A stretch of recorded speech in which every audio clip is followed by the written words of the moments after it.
I'm Miranda, and I'm 34 years old. I just lost everything in my divorce. My mansion, my children, and apparently my entire life as I knew it. Richard's lawyer smiled as the judge signed the papers, awarding him full custody because I had no means of financial support. I sat there in that courtroom, wearing my best dress, watching my world crumble into nothing. Where are you watching from today?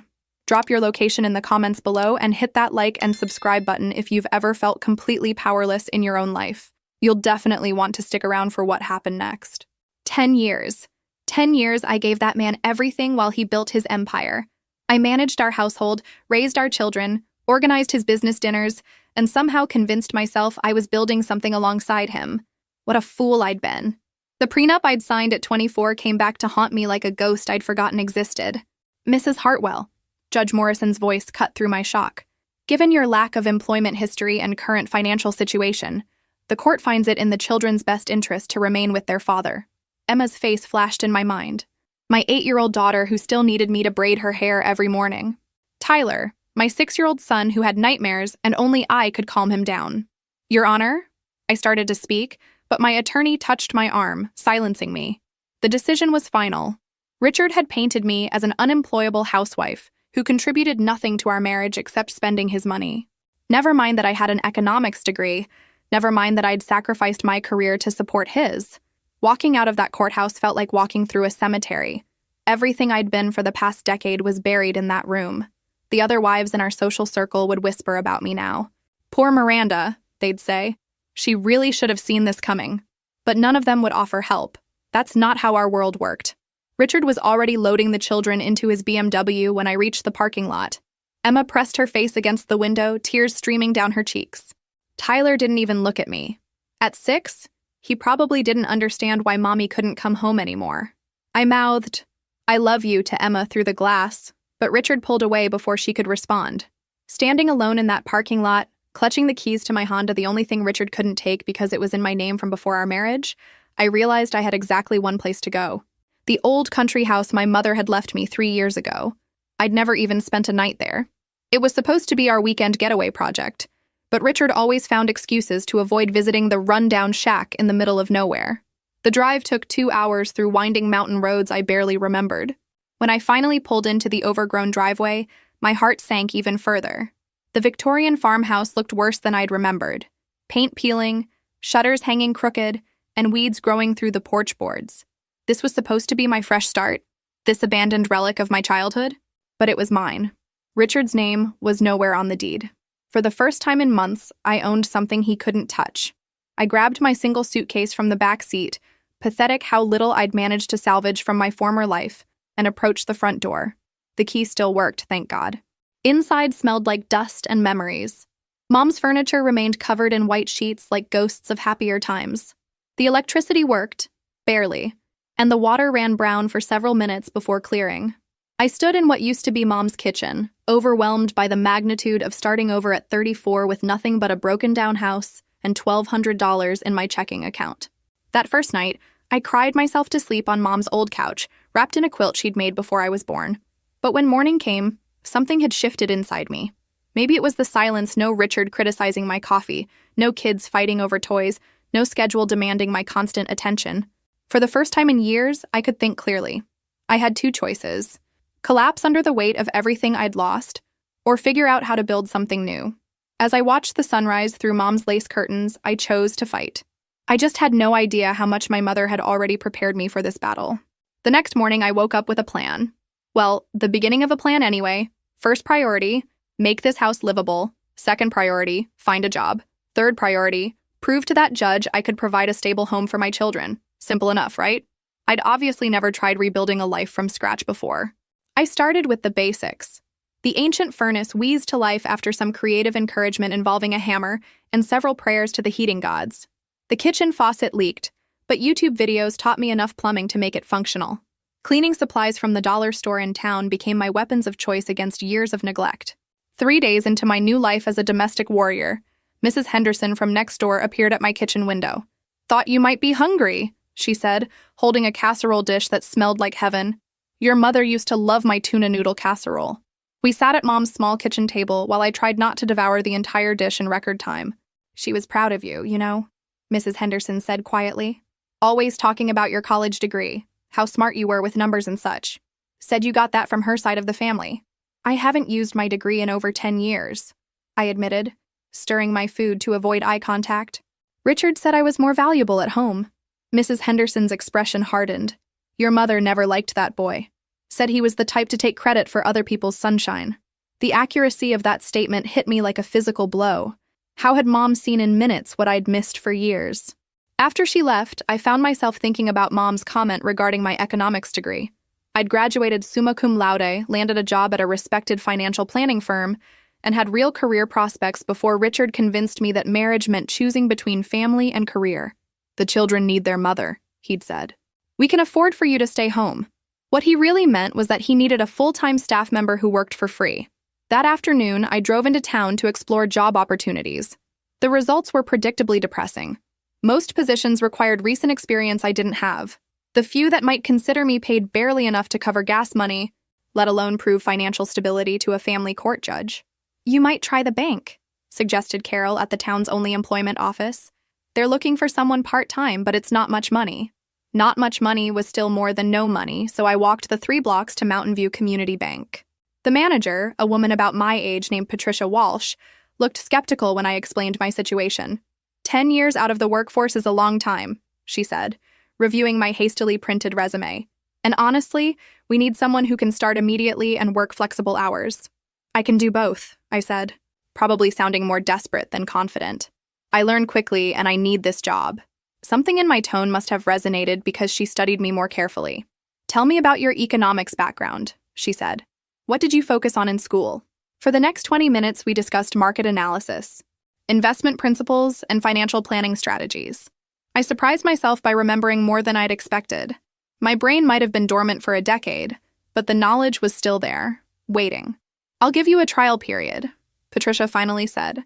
3 days a week to start, helping customers with basic accounts and loan applications. $15 an hour. If you work out, we'll discuss expanding your responsibilities. $15 an hour was a far cry from Richard's 6-figure income, but it felt like winning the lottery. Walking back to my car, I called Emma's school to ask about the custody situation. Mr. Hartwell has enrolled them in Riverside Academy, the secretary informed me. Of course he had. Private school, 40 minutes from my house, where he could monitor every interaction I might have with my own children. That evening, I sat in Mom's rocking chair on the front porch, calculating and recalculating my finances. Even with the bank job, proving financial stability would take months. The legal fees for challenging custody would drain my small savings. Richard knew exactly what he was doing, trapping me in a system designed to keep me powerless. As darkness fell, I noticed something strange. The porch light illuminated a section of siding that looked different from the rest. Newer somehow, though still old. I made a mental note to investigate in the morning. Old houses always had their secrets, but I was too exhausted to explore mysteries that night. Instead, I focused on the immediate future. Tomorrow I would start my new job, begin rebuilding my professional reputation, and take the first small step toward getting my children back. It wasn't much of a plan, but it was mine. And for now, that had to be enough. Little did I know that Mom's house was about to reveal just how much she'd prepared for exactly this scenario. My first day at Mountain View Community Bank went better than expected. Patricia put me at the customer service desk, helping people with account questions and loan applications. It felt strange wearing my one good business outfit and pretending to be a competent professional when I felt like I was barely holding myself together. But something remarkable happened around midday. A young couple came in asking about a home loan, clearly first-time buyers who were overwhelmed by the process. As I walked them through the application, explaining debt-to-income ratios and interest calculations, I felt a spark of my old self returning. I was good at this. I'd forgotten how much I enjoyed making complex financial concepts understandable. You really know your stuff, the husband said when we finished. We were so confused before, but now it all makes sense. The compliment meant more than he could have imagined. For the first time in years, someone valued my knowledge rather than my ability to organize a dinner party or manage Richard's calendar. Patricia noticed my success with customers. You're a natural at this, she said during my lunch break. Have you considered getting your financial advisor certification? We could use someone who can help with investment planning. The suggestion planted a seed in my mind. Maybe this job could become something more than just surviving. After work, I stopped by the grocery store for supplies to continue renovating the house. The checkout clerk, a teenager with purple hair and multiple piercings, seemed unusually chatty. "You're Miranda, right? Mrs. Foster's daughter?" When I nodded, she smiled. She used to come in here all the time. Always bought the good chocolate and magazines about business. Said she was keeping up with the world for when you needed her advice. The comment struck me as odd. Mom had never seemed particularly interested in business or finance when I was growing up. She'd been a school librarian, practical and quiet, more concerned with books than investment strategies. Maybe I'd never really known her as well as I thought. Driving home, I decided to tackle that strange section of siding I'd noticed the night before. Armed with a flashlight and my growing sense of determination, I examined the area more closely. The boards were definitely newer, though weathered to match the rest of the house. More interesting, they seemed to cover what might have been a window at some point. I found a crowbar in Mom's garden shed and carefully pried at the edges. The wood came away easier than expected, revealing not a window but a small door. Behind it was a space I'd never known existed, a hidden compartment built into the wall between two rooms. My hands trembled as I shined the flashlight inside. There, wrapped in plastic and sitting on a wooden shelf, was a metal box about the size of a shoebox. My heart pounded as I carefully extracted it and brought it inside to examine under proper lighting. The box was a small safe, the kind people use for important documents. It had a combination lock with 4 numbers. I tried Mom's birthday first, nothing. Then my birthday, also nothing. I sat staring at the safe, wondering what Mom could have hidden and why she'd never mentioned it. On impulse, I tried the date she'd inherited the house from her own mother. Still nothing. Then I remembered something. When I was little, Mom always said our family's lucky number was the date she and Dad got married. I'd forgotten about it completely until this moment, but she used to joke that everything good in our lives happened on the 23rd of months. With shaking fingers, I entered 0823 August 23rd, their wedding anniversary. The safe clicked open. Inside was an envelope with my name written in Mom's careful handwriting. Below it were documents I couldn't immediately identify and what looked like jewelry boxes. But it was the envelope that drew my attention. It felt thick, substantial, like it contained more than just a letter. I opened it carefully and unfolded several pages of Mom's familiar script. The first line made my hands shake.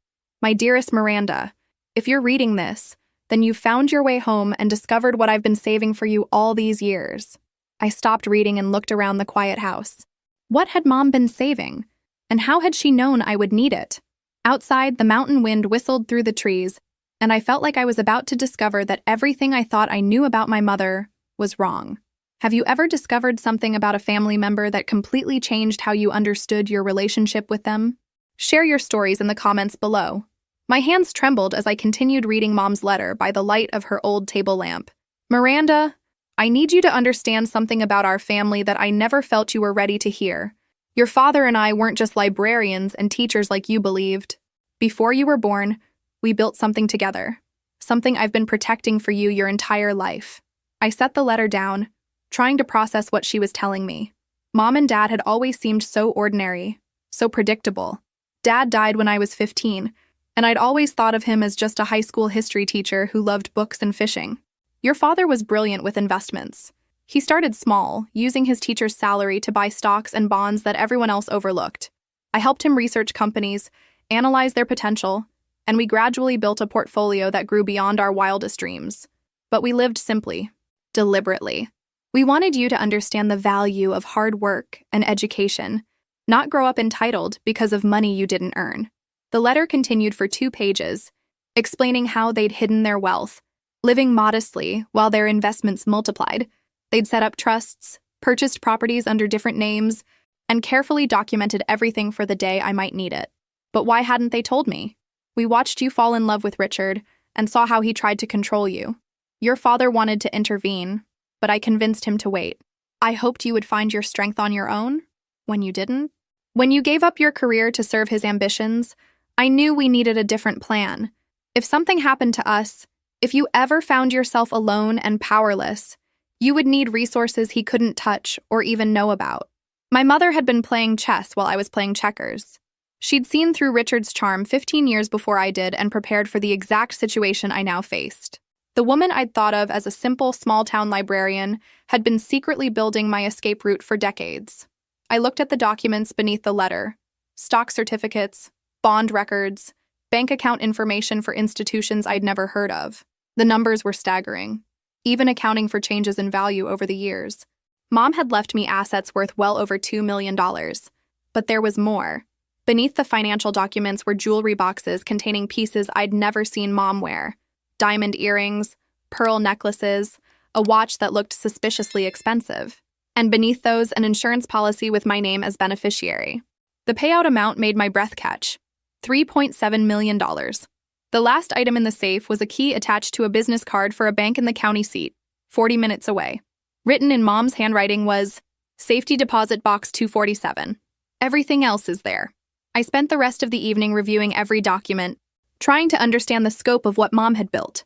She'd been methodical, careful, and incredibly smart about hiding assets while staying completely legal.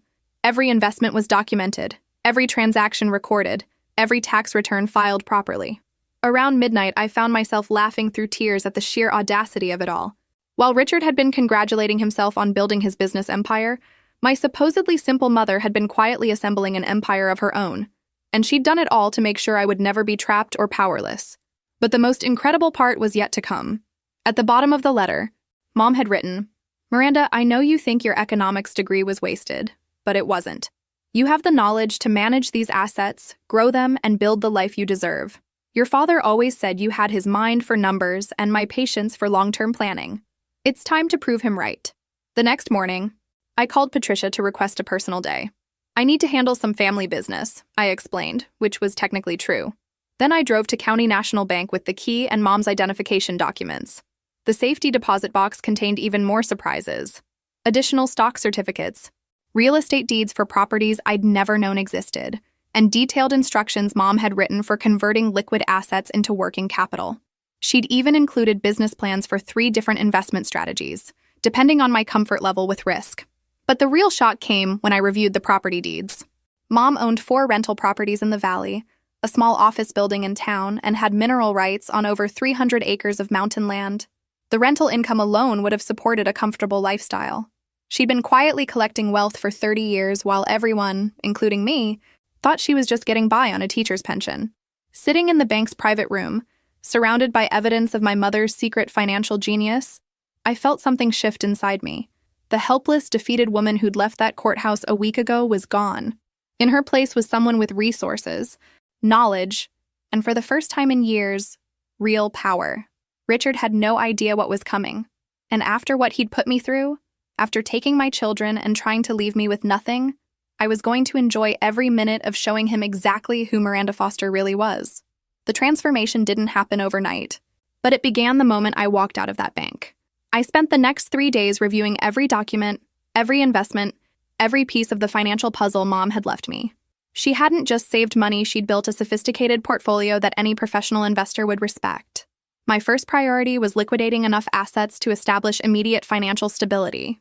I contacted the investment firm that managed Mom's accounts and scheduled a meeting.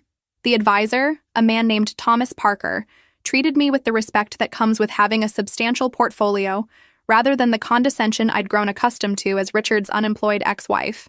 Your mother was remarkable, Thomas said, reviewing her investment history. She had an intuitive understanding of market patterns that most of my professional clients lack. These positions she selected 15 years ago are still outperforming the market today. Within a week, I had access to liquid funds that solved every immediate problem.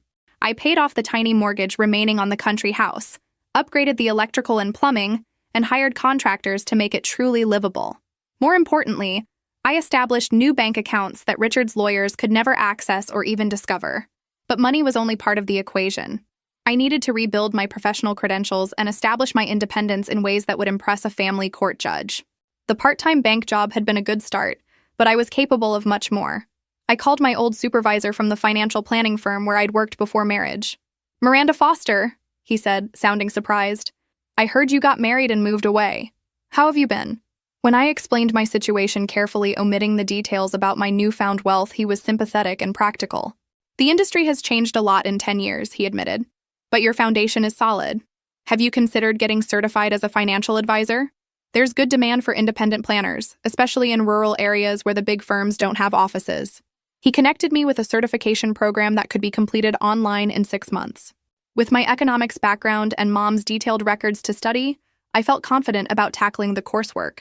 More importantly, it would demonstrate to any judge that I was building a legitimate career, not just surviving on alimony. The children remained my biggest challenge and my primary motivation. Richard allowed supervised visits once a week, monitored by a court-appointed observer who took notes on every interaction. Emma seemed confused and angry, struggling to understand why I couldn't come home. Tyler was quieter, more withdrawn, but still climbed into my lap the moment he saw me. "Daddy says you can't take care of us anymore," Emma said during our third visit, her voice matter-of-fact in the way only 8-year-olds can manage. "He says you don't have a job or a house." I chose my words carefully, aware that everything I said would be reported back to Richard's lawyers. "I have a house now, sweetheart, the one where Grandma used to live, and I'm starting a new job helping people with their money. It's what I studied in college before you were born. Can we see your house?" Tyler asked hopefully. But the court order was specific visits could only happen in neutral locations under supervision. Richard's strategy was working perfectly, keeping me isolated from my children while he built his case that I was an unfit mother. That evening, I did something I hadn't done in months. I called my old college roommate, Sarah, who was now a successful attorney in the city. "Miranda," she exclaimed, "I've been wondering what happened to you. You just disappeared after graduation." I explained my situation, the divorce, the custody battle, and my need for legal advice about challenging Richard's narrative. Sarah listened without judgment, then asked pointed questions about my financial situation and timeline. "You need to be strategic about this," she said finally. "Courts are reluctant to change custody arrangements quickly, but they will reconsider if you can demonstrate significant improvement in your circumstances. Document everything: your income, your housing situation, your career development. And whatever you do, don't let his lawyers know about any assets until you're ready to reveal them." Sarah's advice aligned perfectly with what I'd already begun planning. I would rebuild my professional reputation, establish myself as a competent single mother, and only then reveal the full extent of my resources. Let Richard think he'd left me powerless while I quietly assembled everything I needed to take him down. The best part was that I was genuinely enjoying the process. After years of managing Richard's schedule and entertaining his business associates, using my mind for analytical thinking felt like waking up from a long sleep. I'd forgotten how much I loved solving complex problems and creating long-term strategies. 3 months into my new life, I received an unexpected call. Patricia from the bank wanted to discuss expanding my role. "You've impressed several of our larger account holders," she explained. "They're asking specifically for you when they need investment advice. Would you be interested in taking on more responsibility?" The promotion came with a substantial salary increase and flexible scheduling that would accommodate my certification studies. More importantly, it provided exactly the kind of professional progress that would strengthen my custody case. But the real surprise came when I reviewed my first quarter investment returns. Following Mom's strategies and applying my own analysis, I'd grown my portfolio by 12% in just 3 months. I wasn't just managing inherited wealth, I was actively building it. Richard had always told me I didn't understand business, that I was too emotional and impractical for financial decisions. As I reviewed the numbers proving him wrong, I realized something profound. I wasn't just getting my life back. I was discovering who I'd always been capable of becoming. And I was just getting started. 6 months after discovering Mom's letter, I was a different person entirely. The scared, defeated woman who'd fled Richard's courthouse victory was gone. In her place stood someone who woke up each morning energized by challenges instead of overwhelmed by them. My certification program was nearly complete, and I'd already begun taking independent clients at the bank. Word spread quickly in our small community about the new financial advisor who actually listened to people's concerns and explained complex concepts in plain English. My client base grew from Patricia's referrals to word-of-mouth recommendations that kept me booked weeks in advance. But the real victory came when I purchased the office building in town that Mom had secretly owned for years. Instead of continuing to rent it out, I decided to renovate the ground floor into my own financial planning practice. The space had been a defunct insurance office, but I could envision exactly what it would become: professional, welcoming, and completely mine. The renovation project connected me with local contractors, business owners, and community leaders who saw me as an up-and-coming professional rather than Richard's discarded ex-wife. For the first time in years, I was building relationships based on my own merit and accomplishments. "You're really doing it," Mrs. Henderson said, watching the construction crew install new windows. "Your mother would be so proud. She always said you had more fight in you than you realized." The comment made me think about how much I'd changed and how much further I still had to go. My supervised visits with the children had evolved into longer, less formal meetings. The court observer, a kind woman named Ruth, had noted in her reports that both children seemed happy and secure during our time together. Emma had begun asking more questions about my new house and job, while Tyler had started making plans for when Mommy has her own home again. Richard seemed increasingly frustrated by my transformation. Our brief interactions during custody exchanges revealed a man who'd expected me to crumble, and instead found someone thriving. His attempts to intimidate or manipulate me fell flat against my newfound confidence. "I don't know what game you're playing, Miranda," he said after one particularly unsuccessful attempt to provoke an emotional reaction. "But this independent woman act won't impress anyone where it matters." His comment revealed more about his insecurity than my situation. He'd built his identity around being my provider and protector. Without a helpless ex-wife to rescue or control, he seemed genuinely confused about how to relate to me. The most satisfying moment came when I attended Emma's school conference as her non-custodial parent. Her teacher, Mrs. Collins, commented on the improvement in Emma's mood and academic performance over the past few months. "She talks about you constantly," Mrs. Collins shared. "Your new job, your house. How proud she is that you help people with their money. Whatever you're doing, it's having a positive impact on her emotional well-being." The validation meant everything, but more importantly, it provided documentation that would support my eventual custody challenge. That evening, I stood in my renovated kitchen, reviewing financial statements and planning strategies for my growing business. The house that had once seemed like a symbol of failure now felt like home. Mom's furniture, which I'd initially seen as outdated reminders of the past, had become comfort objects that connected me to her wisdom and foresight. I opened her letter again, reading the final paragraph I'd memorized but still found meaningful. "Miranda, you have everything you need to build the life you deserve. The money is just a tool. Your real power comes from understanding your own worth and refusing to let anyone diminish it. Trust yourself, trust your education, and trust that I knew exactly what I was doing when I prepared all of this for you." Looking around at everything I'd accomplished in 6 months, I finally understood what she meant. The inheritance had given me opportunities, but the transformation had come from rediscovering capabilities I'd abandoned to please Richard. I wasn't just financially independent. I was intellectually, emotionally, and professionally independent in ways I'd never experienced before. My phone buzzed with a text from Sarah, my attorney friend. "Ready to file the custody modification petition? Your documentation looks impressive." I typed back, "Yes, it's time." The legal battle ahead would be challenging, but I was no longer the powerless woman who'd lost everything in that first courtroom. Richard had made a crucial error when he'd dismissed me as unemployable and incompetent. He'd underestimated not just my determination but my actual abilities.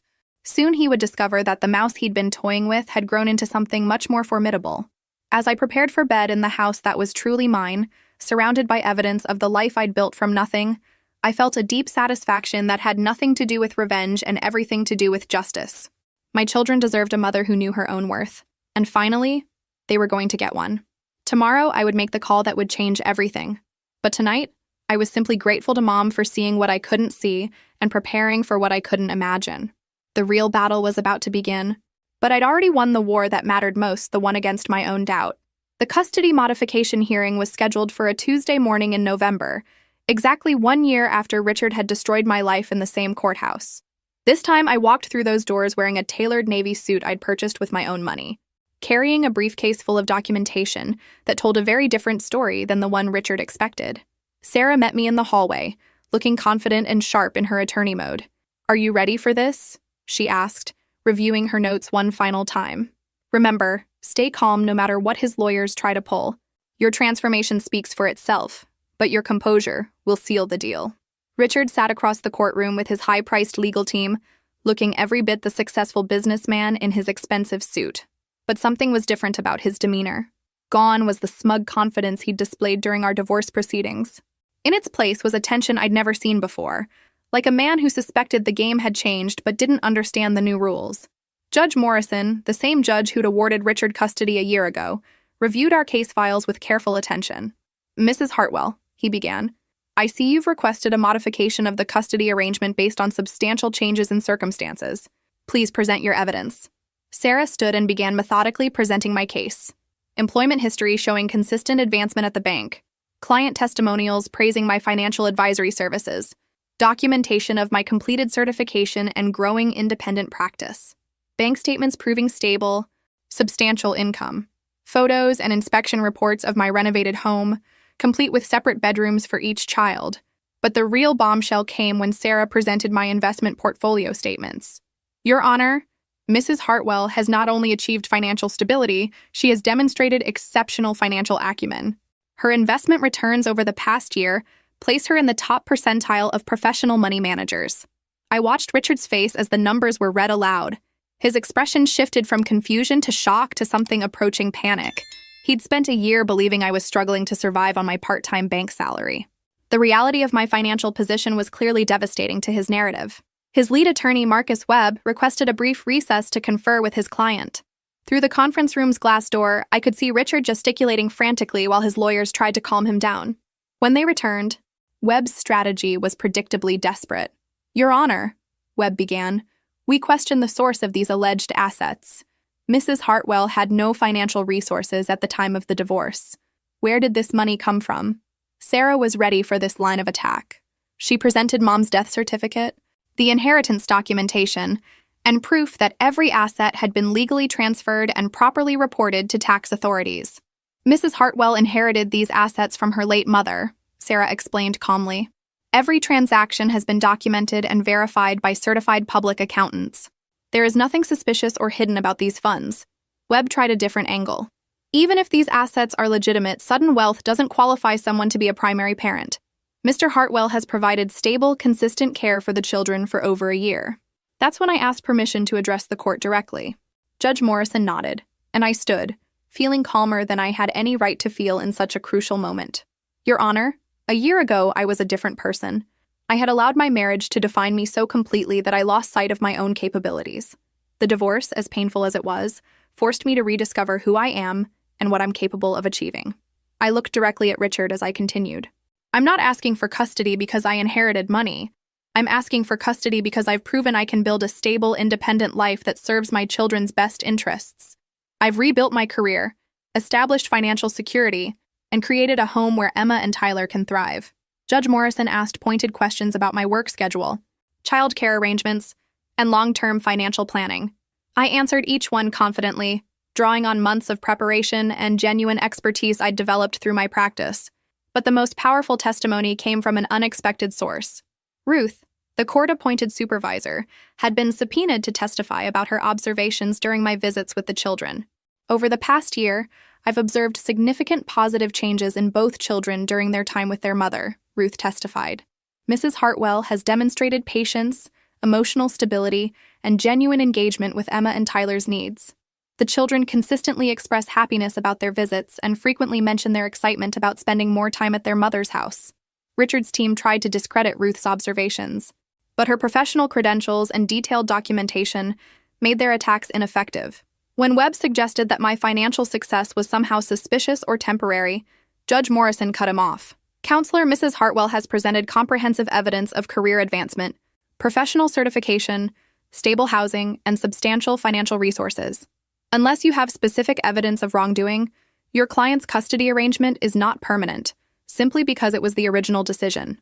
The hearing concluded with both sides presenting their final arguments. Webb painted me as an opportunist who'd suddenly discovered motherhood after inheriting money. Sarah presented me as a woman who'd overcome adversity to build exactly the kind of stable, nurturing environment children need. Judge Morrison announced he would review all evidence and render his decision within 2 weeks. As we left the courthouse, Richard cornered me in the parking lot, his composure finally cracking completely. "I don't know how you pulled this off, Miranda," he said, his voice tight with barely controlled anger. "But money doesn't make you a better mother. Emma and Tyler have been happy with me. You're disrupting their lives for your own ego." I looked at the man who'd once controlled every aspect of my existence and felt nothing but pity. "Richard, they're my children too. And unlike you, I'm not trying to keep them from their other parent. I'm trying to give them a mother who knows her own worth. What do you think will happen next? Will Miranda get her children back? Or does Richard have one more trick up his sleeve? Share your predictions in the comments below. 2 weeks felt like 2 years. But Judge Morrison's call finally came on a Friday afternoon while I was meeting with clients at my new office. "Mrs. Hartwell, I've reached my decision regarding your custody modification request. Could you be in my chambers Monday morning at 9? That weekend was the longest of my life. I cleaned my house obsessively, prepared Emma's and Tyler's rooms for the 3rd time, and reviewed every possible scenario with Sarah. "He wouldn't call you in just to deny the request," she reassured me. "Denials usually come by mail. Face-to-face meetings suggest he wants to discuss the terms." Monday morning arrived with the first snow of winter, covering the mountain roads in a white blanket that felt like a fresh start. I drove carefully to the courthouse, my heart pounding with anticipation and hope I was afraid to fully embrace. Judge Morrison's chambers were less formal than the courtroom, with family photos on his desk and law books lining the walls. Richard and his attorney were already seated when Sarah and I arrived. Richard looked haggard, like he'd spent the weekend wrestling with demons I could only imagine. "I've reviewed all the evidence presented," Judge Morrison began, "and I'm prepared to modify the custody arrangement. Mrs. Hartwell, you've demonstrated remarkable personal and professional growth over the past year. Your financial stability, career development, and housing situation clearly meet the court's standards for primary custody." The words hit me like a physical blow of pure relief. I'd won. After a year of supervised visits and legal battles, I was getting my children back. But Judge Morrison wasn't finished. However, I'm implementing a gradual transition schedule to minimize disruption to Emma and Tyler. For the next month, they'll spend weekends with you. After that, assuming the transition goes smoothly, they'll live with you during the week and spend alternate weekends with their father. Richard's attorney immediately objected. "Your Honor, this is a dramatic change for children who have been stable in their father's care for over a year." But Judge Morrison's mind was made up. "Mr. Webb, your client argued during the original proceedings that Mrs. Hartwell was financially incapable of providing for the children. She has not only overcome that challenge, but exceeded expectations. The children deserve the opportunity to have a meaningful relationship with both parents." As we left the courthouse, I felt a mixture of triumph and trepidation. I'd won the legal battle, but the real challenge was about to begin. How would Emma and Tyler adjust to living with me again? How would I balance my growing business with full-time parenting? And how would Richard handle losing control of the situation? The first weekend went better than I dared hope. Emma spent Saturday afternoon helping me organize her new bedroom, chattering excitedly about which friends she wanted to invite for sleepovers. Tyler was quieter but seemed genuinely happy to be sleeping in his own space again. "Mommy, are we going to live here forever now?" Emma asked as I tucked her in Saturday night. The question was loaded with hope and anxiety in equal measure. "We're going to live here as long as you want to, sweetheart," I promised. "This is our home now." But even as I said the words, I knew Richard wouldn't give up easily. Men like him don't accept defeat gracefully, especially when it comes to losing control over people they consider their property. My suspicions proved correct the following week when Patricia called me into her office at the bank. "Miranda, we need to discuss something sensitive," she said, looking uncomfortable. "I received a call from someone claiming to be investigating your financial background. They were asking about your salary, your client relationships, and whether the bank was aware of your significant unreported income." The harassment was beginning. Richard couldn't challenge the custody decision directly, so he was trying to undermine my professional reputation. "What did you tell them?" I asked. "Nothing, of course. I told them all employee information is confidential and hung up. But Miranda, you should know they also contacted several of your clients with similar questions. The strategy was transparently vindictive, but potentially effective. If Richard could convince people that my financial success was somehow illegitimate, he might be able to damage my business and create grounds for another custody challenge." I called Sarah immediately to discuss legal options for stopping the harassment. "This is actually good news," she said after hearing the details. "If we can prove Richard is behind this, we can file for sanctions and possibly have his visitation restricted for engaging in behavior harmful to the children's best interests. But proving Richard's involvement would be challenging. He was too smart to conduct the harassment himself, and his resources allowed him to hire private investigators who operated in legal gray areas. I needed a different strategy. That evening, I sat in my office reviewing client files and considering my options. My business was growing rapidly, but it was still vulnerable to reputation attacks. I'd worked too hard rebuilding my life to let Richard destroy it through whisper campaigns and anonymous accusations. Then I remembered something Mom had written in her letter about building alliances and protecting yourself through community connections. I'd been so focused on individual success that I'd overlooked the power of professional networks and mutual support. The next morning, I called a meeting with Patricia, my accountant, and 2 other local business owners I'd developed relationships with through my financial planning practice. I explained the situation honestly, including my suspicions about Richard's involvement in the harassment. "This kind of behavior is unacceptable," said Janet, who owned the town's largest real estate agency. "We've all seen how hard you've worked to establish yourself. Anyone trying to undermine that is attacking our entire business community." What emerged from that meeting was an informal network of mutual protection. Business leaders who knew my character and work quality would refer anyone asking suspicious questions to Patricia, who would document the inquiries and report them to Sarah. More importantly, they would actively recommend my services to their own clients and contacts. "You're not alone in this," Patricia assured me. "We all know what it's like to build something from nothing. We're not going to let someone tear it down through lies and intimidation." For the first time since discovering Richard's harassment campaign, I felt genuinely confident about weathering the storm. But I also began planning something Richard wouldn't expect. If he wanted to play games with my reputation, I would make sure he understood exactly who he was messing with. The scared, dependent woman he'd divorced was gone forever. In her place stood someone with resources, allies, and a very clear understanding of how power actually works. Richard's harassment campaign intensified over the next month, but it was having the opposite effect he'd intended. Instead of destroying my reputation, his transparent attempts at sabotage were generating sympathy and support from the business community. People who might have remained neutral were taking sides, and they weren't choosing his. The breaking point came when one of my elderly clients, Mrs. Patterson, called me in tears. "Miranda, dear, someone came to my house claiming to be from the state tax department. They said you were under investigation for financial crimes and that I needed to provide documentation of all services you've performed for me." The impersonation of a government official crossed a legal line that even Richard's expensive lawyers couldn't protect him from. I immediately contacted Sarah, who filed a complaint with both local police and the state attorney general's office. "He's gotten sloppy," she said with satisfaction. "Desperation makes people stupid." But while we pursued legal remedies, I decided to implement a more direct solution. I'd learned enough about Richard's business over our 10 years of marriage to know where his vulnerabilities lay. If he wanted to play dirty, I was prepared to remind him that I knew exactly where all his bodies were buried. Richard's construction company had grown successful, partly through connections with city planning officials and zoning board members. What most people didn't know was that several of these relationships involved arrangements that skated very close to ethical violations. I'd organized enough dinner parties and charity events to know which officials received unusual favors from Richard's company. I called my accountant, David, and scheduled a private meeting. "I need you to help me understand something," I said, pulling out financial records I'd kept from my marriage.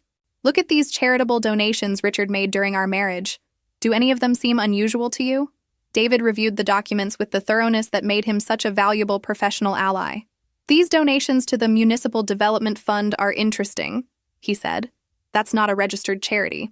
It appears to be a political action committee with very limited public reporting requirements." Further investigation revealed that Richard's charitable giving had primarily benefited a PAC that funded campaigns for local officials, who subsequently awarded his company lucrative municipal contracts. While not technically illegal, the arrangement would be embarrassing if exposed and potentially damaging to both Richard and the officials involved. I made copies of all relevant documents and scheduled a meeting with Richard at a neutral location, the coffee shop where I'd once felt so vulnerable during my brother's unexpected visit. This time, I was the one controlling the agenda. Richard arrived looking confident, probably expecting another opportunity to intimidate or manipulate me. He sat across from me with the same smug expression he'd worn during our divorce proceedings, clearly believing he still held all the advantages. "Miranda, I'm glad you called," he began. "I think we need to discuss this custody situation rationally.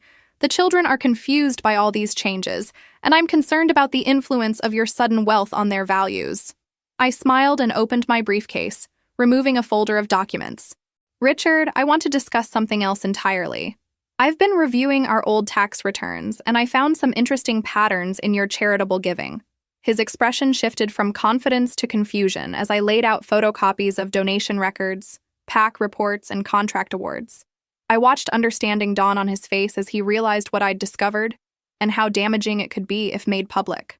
"These donations aren't illegal," he said carefully, "but I imagine the voters who elected your friends on the city council might find them interesting, especially if the information appeared in the local newspaper, along with a timeline of subsequent contract awards to your company."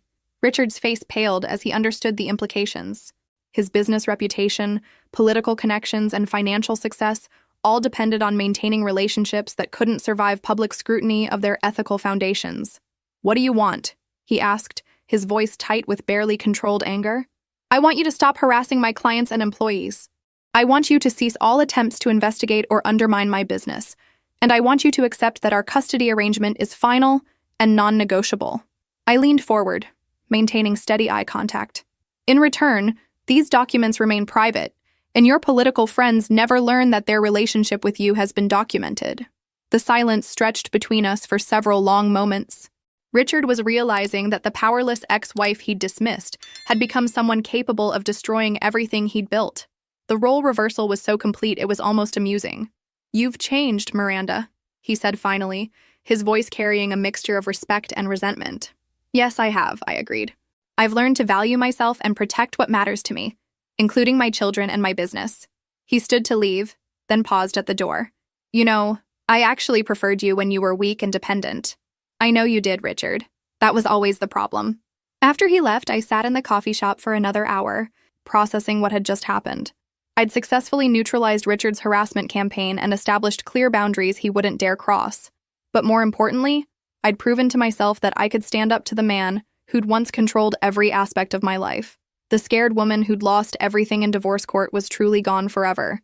In her place stood someone who understood that real power came not from controlling others, but from knowing your own worth and refusing to accept less than you deserved.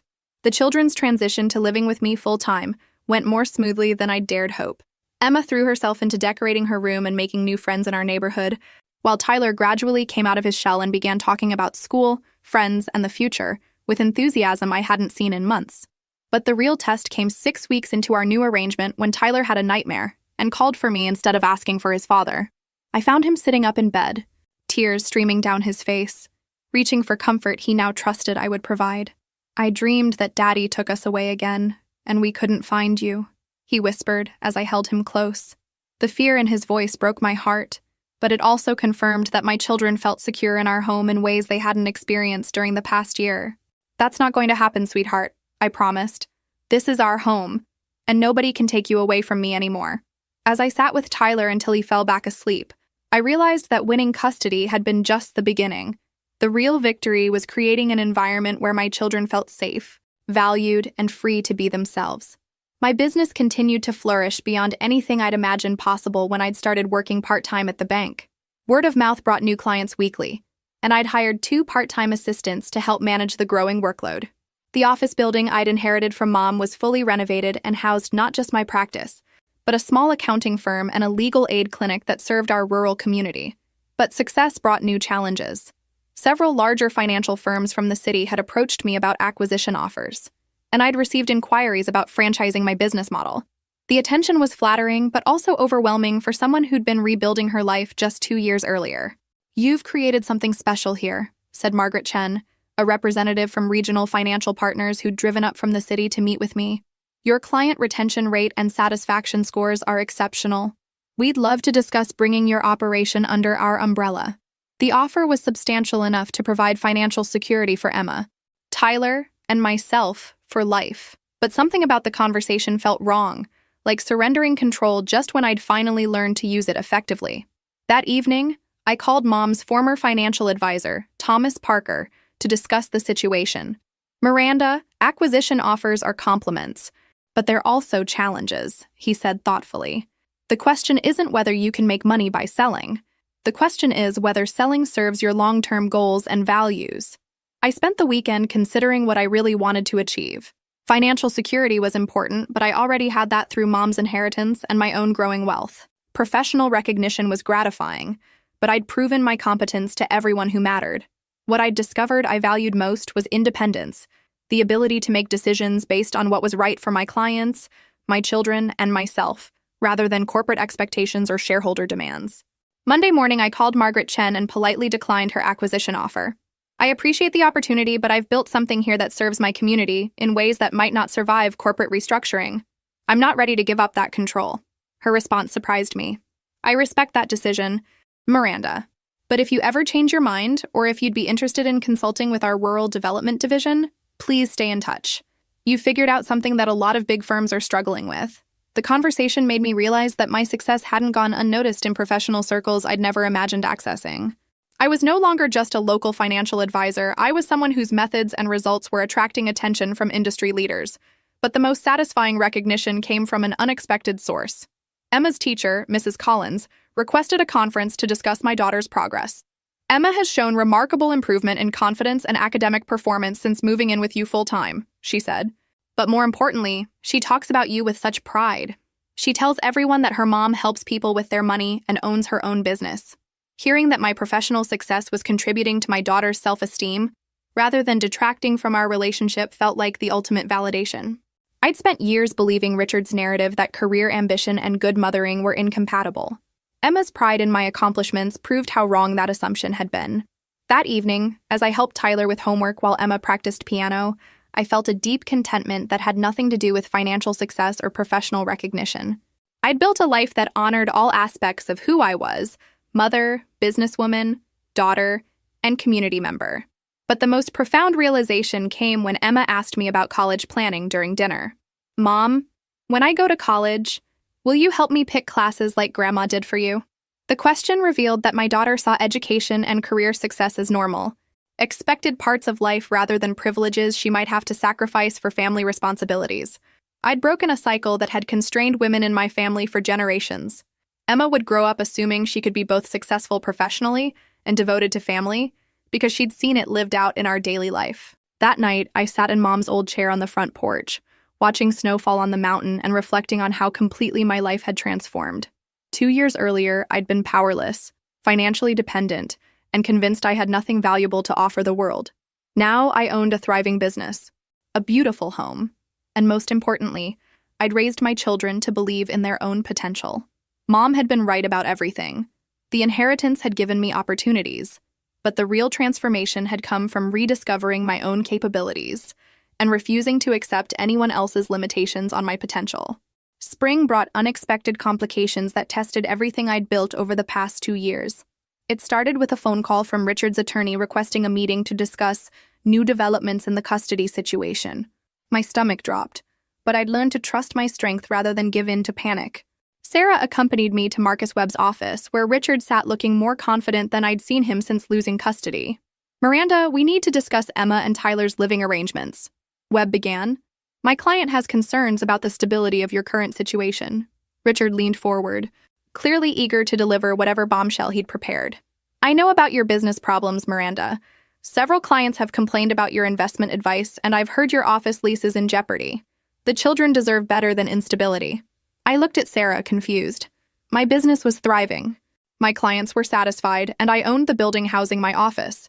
Whatever Richard thought he knew was completely wrong, but his confidence suggested he believed his information was reliable. "Mr. Hartwell, what specific problems are you referring to?" Sarah asked. "We haven't received any formal complaints or legal notices regarding Mrs. Hartwell's business." Webb produced a folder of documents. "We have statements from 3 clients expressing dissatisfaction with Mrs. Hartwell's services. We also have documentation that her office building is facing foreclosure proceedings." As Sarah reviewed the documents, I realized what had happened.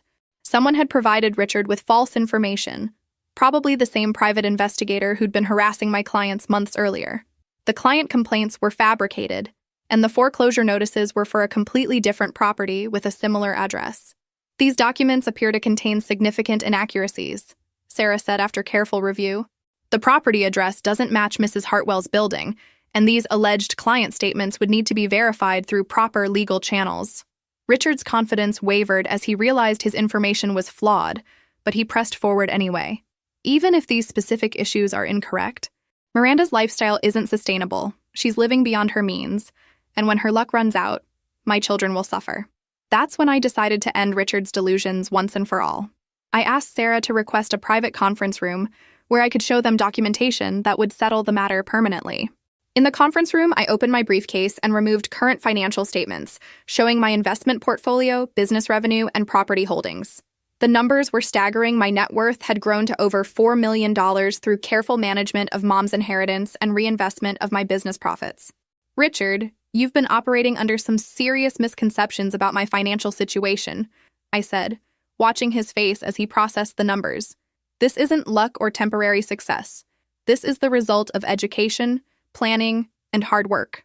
Webb studied the documents carefully, then looked at his client with barely concealed frustration. "Mr. Hartwell, these figures indicate that Mrs. Hartwell is financially secure to a degree that makes your concerns about stability completely unfounded." But Richard wasn't ready to surrender. "Money doesn't make someone a good parent," he said desperately. "I've provided consistent care for Emma and Tyler. Miranda is too focused on her business to give them proper attention." That accusation crossed a line that transformed my disappointment into genuine anger. Richard, in the 6 months since the children have been living with me, Emma's grades have improved. Tyler has joined the school soccer team, and both of them have made friends in our neighborhood. They're thriving because they have a mother who believes in their potential and shows them what it looks like to build something meaningful. Sarah presented additional documentation, school reports, teacher evaluations, and pediatrician records, all showing that the children were healthier, happier, and more successful since living with me full-time. Furthermore, Sarah continued, Mrs. Hartwell has established college funds for both children and created a trust that will provide for their education and future needs regardless of what happens to her business. That's not the behavior of someone who's financially irresponsible or too career-focused to consider her children's welfare. Webb requested a recess to confer with his client. Through the glass door, I could see Richard's animated gestures becoming increasingly desperate as he realized his latest strategy was failing completely. When they returned, Webb's tone was noticeably more conciliatory. Perhaps we can discuss a modified visitation schedule that addresses my client's concerns while maintaining the current custody arrangement. No, I said firmly. We're not modifying anything. The current arrangement is working perfectly for the children, and I won't disrupt their stability to accommodate Richard's inability to accept that I'm a successful parent and professional. Sarah reinforced my position with legal precedents, pointing out that Richard would need to demonstrate actual harm to the children to justify any custody changes. Given their improved academic and social performance, such a case would be impossible to make. As we prepared to leave, Richard made one final attempt at manipulation. Miranda, I'm just trying to protect our children.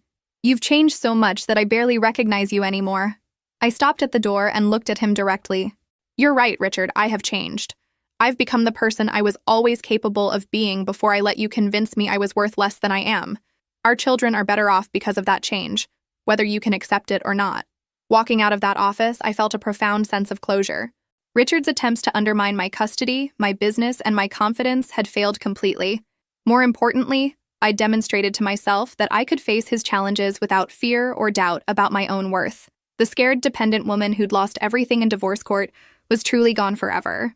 In her place stood someone who understood that real strength came from knowing your value and refusing to let anyone diminish it.